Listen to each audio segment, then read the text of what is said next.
How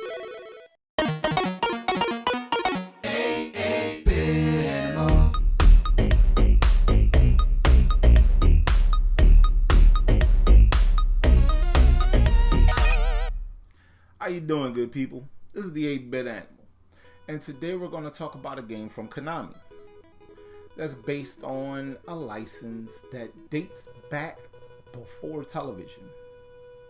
You know, a couple of games have had roots that predated television, like Lil Nemo the Dream Master. That's a good example of that, because Lil Nemo was from like 1910 or something like that. But the Lone Ranger started life in radio serials, which, yeah, that's a whole different monster. It was basically TV, but you had to use your imagination, baby. But the Lone Ranger has survived for decades, nearly a century, and I don't know. It's a compelling character. A Texas Ranger.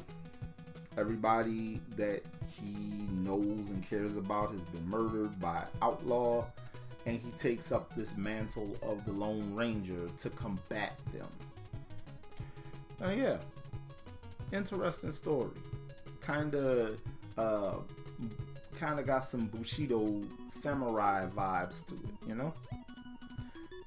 And that's what makes today's game so interesting, because it's from Konami, and at one point you fight ninjas in the 1880s in Texas.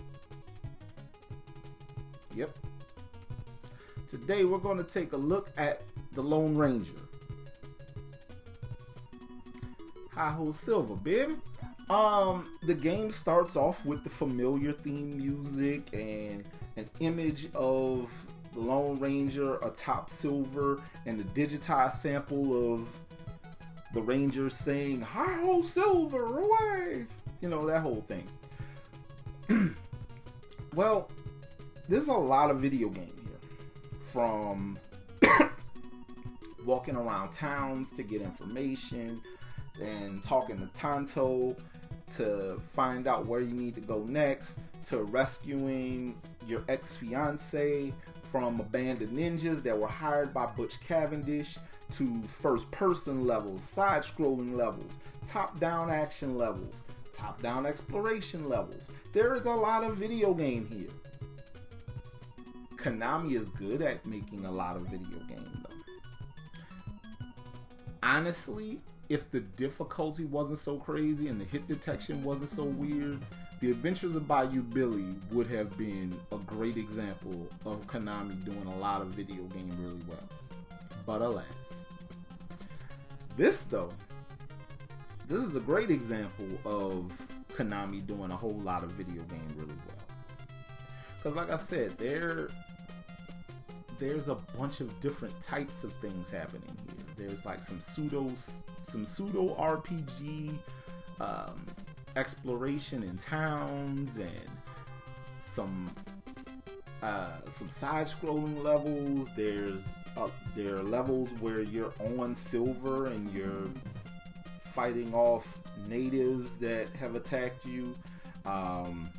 There are levels where you go into caves and talk to some of the native peoples that Tonto has kind of put you in contact with. There are levels where you're in buildings in first person view, which is weird because you wouldn't think there'd be a lot of really big buildings that would necessitate first person shooter type levels set in the 1880s.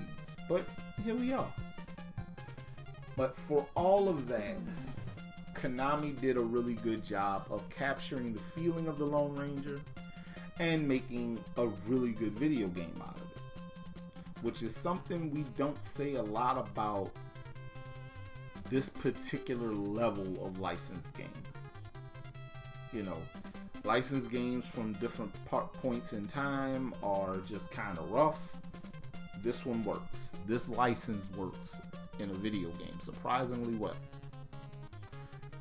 And yeah, this is a fantastic little example of Konami being able to do multi-genre video games really, really well. Too bad it came out when it did, because it could have been a lot more ubiquitous.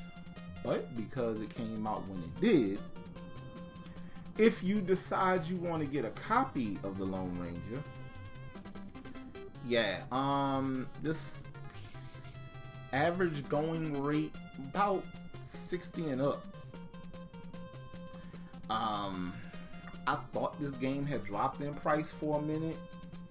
I watched a YouTube video right before I did this video, and the young lady that made the video said she got her copy for like $23. I don't know what point in history that video was recorded, because ain't no way. But then again, she did buy hers off Amazon. So I don't know, man. Maybe Amazon is the lick for old obscure games. I don't know. But this one it's a really good game. I don't know if I could justify that amount of money for it though. It's good though. This has been the 8-Bit Animal. And I'll catch you beautiful people tomorrow.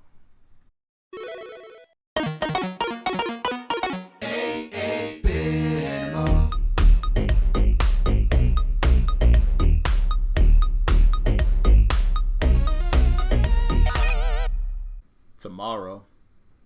Yeah, if this wasn't the worst representation of them little pink action figures, I don't know what was. This was terrible.